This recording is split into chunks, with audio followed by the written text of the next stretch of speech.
শোনো বাবুল, তোমাকে আমি একটা কথা বলি। আমার যে বাইরের জমিটা পরিত্যক্ত হয়ে পড়ে আছে, ওখানে তো একটা কাজের লোক লাগে। তুমি দেখো একটা কাজের লোক সন্ধান করতে পারছি না। জি মালিক, আমার কাছে একটা কাজের লোকের সন্ধান আছে।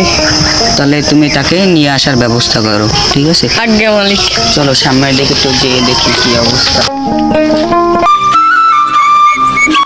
বুঝছো বাবুল, জমিটা অনেকদিন হয়েছে কোনো পরিচ্ছন্নতা করা হয় না। ভালো একটা কাজের মানুষ আনবা বাবুল, তাই তুমি তাকে নিয়ে আসার ব্যবস্থা করো। জি মালিক।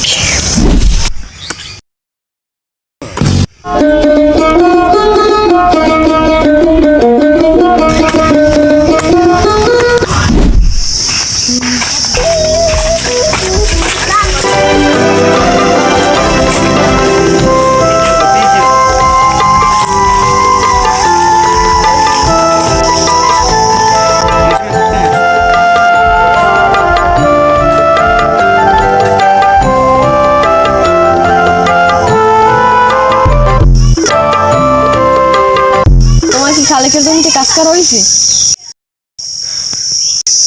হ্যাঁ, আমার খালেক সাহেবের জমিতে কাজ করা হয়ে গেছে। আপনি কি আমাকে কিছু বলবেন?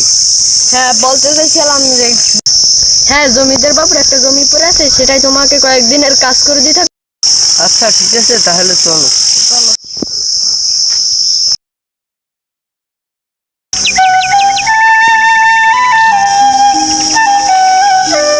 বাবু, আমি তাকে নিয়ে এসেছি।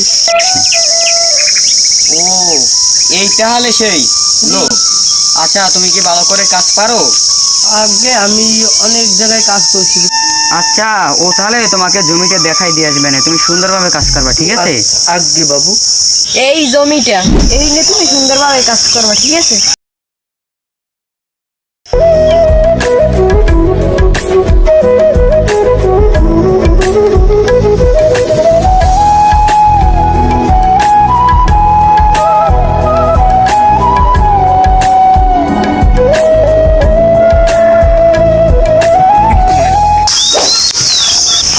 চলো দেখে আসি ঠিক আছে কি করে।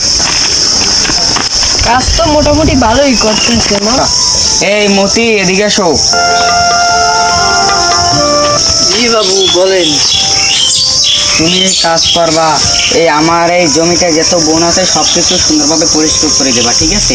জমিদার সাহেব, আমি তো অনেকক্ষণ ধরে কাজ করতেছি, আমার খুব ক্লান্ত লাগতেছে, আমি একটু জিরাবো। তোর কি কাজ করতে রাখছি, জিরা নেপি নাই?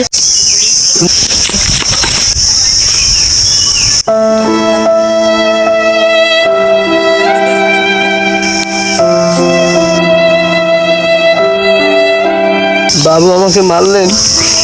আমি জানো, আমি সন্ধ্যার সময় এই যে সব জমিটা ক্লিয়ার হয়ে গেছে কাজ করতে করতে।